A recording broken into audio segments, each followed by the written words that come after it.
So once again, a very good afternoon to all of you. So as I had discussed with you that the source current waveform, now we are going to understand what exactly will be the power factor, in which angle the current will vary and what will be its effect. Basically this input power factor calculation will come into the topic of converter analysis.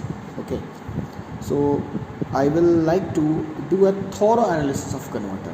Yes, a thorough analysis of converter is very important.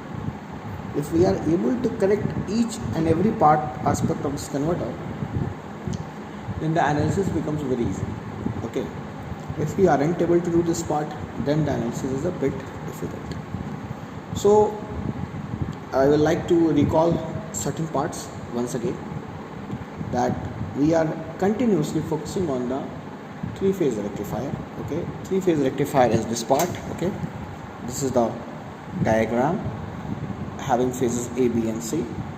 This is the H bridge, that is T1, T3, T5, T4, T6, T2 connected to the source ABC.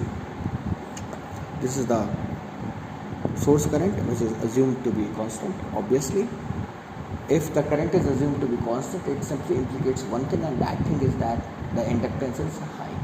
Okay, the inductance is so high that it is assumedly giving us a value of constant current. Okay, because it will not permit any change in current. Now, after that, I had discussed the output waveform, how the waveforms will look like. Okay, the alpha equals to 0 selection, I gave in-depth analysis.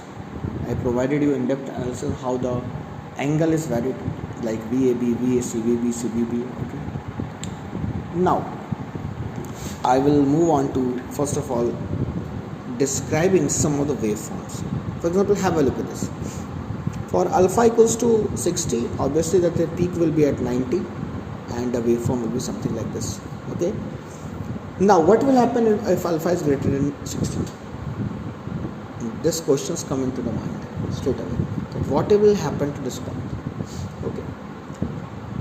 When alpha is equals to 90, it simply implies that alpha is greater than 60. It means the omega t value is 90 plus 30, 120. So obviously we are plotting the voltage from 120. The part of sinusoid varying from 120 will come into the picture. Okay, so yes, it will come into the picture. So from 120 it will conduct for another 60 degree. So this should be 60. Okay, and this should be 60. So what is happening is that for 60 degree the conduction is there. After that, if the two cases are very important, have a look at this.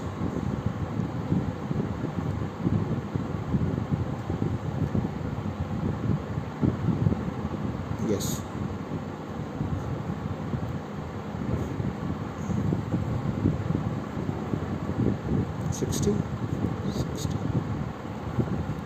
Why I have selected this waveform? Because if the load, it means the load at this point is purely resistive. Have a look at this. If it is resistive, then what we are going to get is that the waveform till 60, and then we will get a straight line for 60 degrees. Is it clear? That we are going to get the sinusoid for 60 degrees, and for the remaining 60 degrees it will be a flat line. I think this is very much clear. Now, but this is what I have shown in the first part. If the load is resistive, purely resistive. Now, when we are having an RL load, it simply implicates one thing, and that thing is that it can't instantaneously let a change in the current. The current cannot change on its own.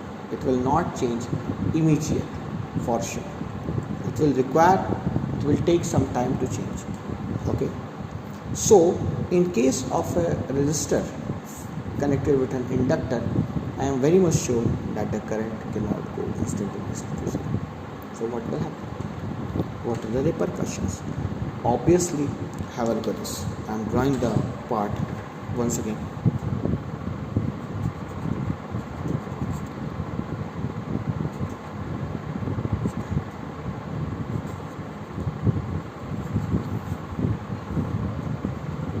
When inductor is being charged during this part,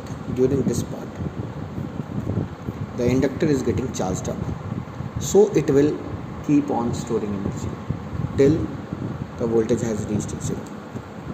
After this part, the inductor will reverse its polarity, obviously, because by volt second balance I can say that the energy stored in the inductor needs to be dissipated.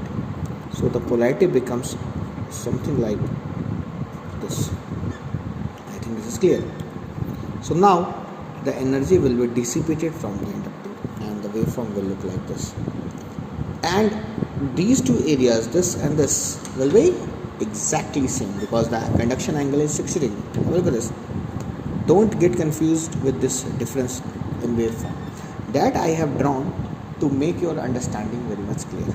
If you are very clear in understanding the waveforms, that okay, by varying the angle alpha, the output waveforms are varying, then we are in for a thrill. Yes. Then what will happen? If you are going to increase alpha more than 90, then the inversion will start happening. Yes. Then this part, at alpha equals to 90, these two parts are equal. Okay. At alpha equals to 90, these two parts are equal. These two proportions are equal. But for angle greater than 90, what will happen? Obviously, these two will not be equal. Yes. The length will vary. Yes. These won't be equal. So what will happen? Simply one thing will happen. Is that the energy absorbed will be less and the energy supplied will be more. So if we add a source of EMF at this end, if at this end a source of EMF is added, then for sure the negative area will be higher and the positive area will be lower. Are you getting it? The negative area will be lower, higher, so the energy voltage becomes negative, but the current will remain its direction, because through the devices, always remember, through these devices the current cannot change its direction. The thyristor will only allow current flow in one direction. I think it is very clear. The conduction will be only in one direction because it's a unidirectional switch. So have a look at this. Voltage is given, current is given, so the power will become negative. So the power will be sent back from the load into the source. Are you getting it?